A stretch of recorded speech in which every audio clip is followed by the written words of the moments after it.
Alright, so the very first thing I am doing is I am removing a lot of the bulk on the sides and back.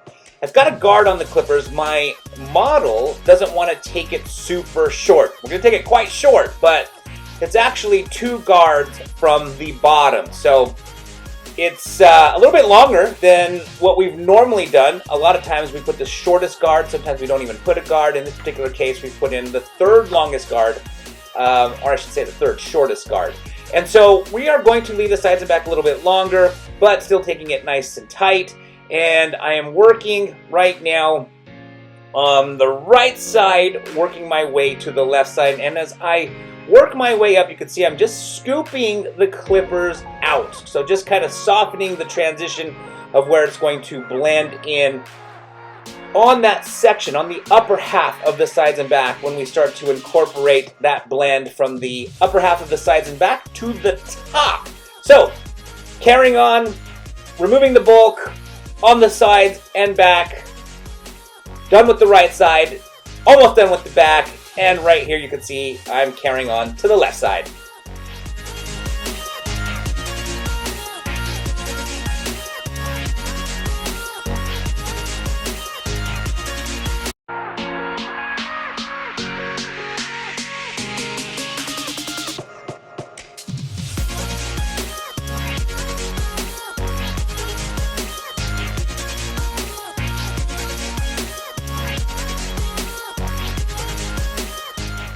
Alright, so now you can see I've got my trimmers in my hand, and what I'm doing is I'm going through and just cleaning up the outline, just trimming around the ear, around the hairline. I'm going to do around the neck, and just really clean up that outline so that the haircut, even though we're leaving it a little bit longer, is going to have a nice, clean, faded out, blended out outline.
Alright, so now what I'm doing is I'm using my scissors and fingers to cut the upper half of the sides and back. And basically what I'm doing is I'm cutting, blending that bottom half that we already did with the clippers with the top. So by going through and just cutting a square shape on the upper half of the sides and back, at which point then we will also cut the top.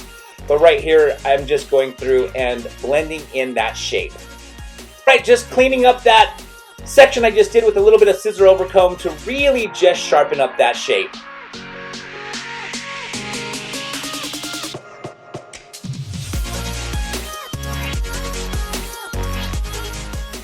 Alright, so now I'm just cutting the top, and I'm taking sections, working my way from the front of the head to the back of the head, and basically cutting a nice square shape to bring down the length on top. We're going to add a little bit of texture. We always like to add some texture so it gives him some versatility to dress it. If he wants to brush it back nice and smooth, kind of classic, or if he wants to mess it up a little bit and make it a little more contemporary. Alright, well, I hope you guys enjoyed this video. If you have any questions or comments, put them down in the comment section below. If you liked the video, please give it a thumbs up. Don't forget to subscribe to this channel, and as always, I want to thank you guys so very much for watching.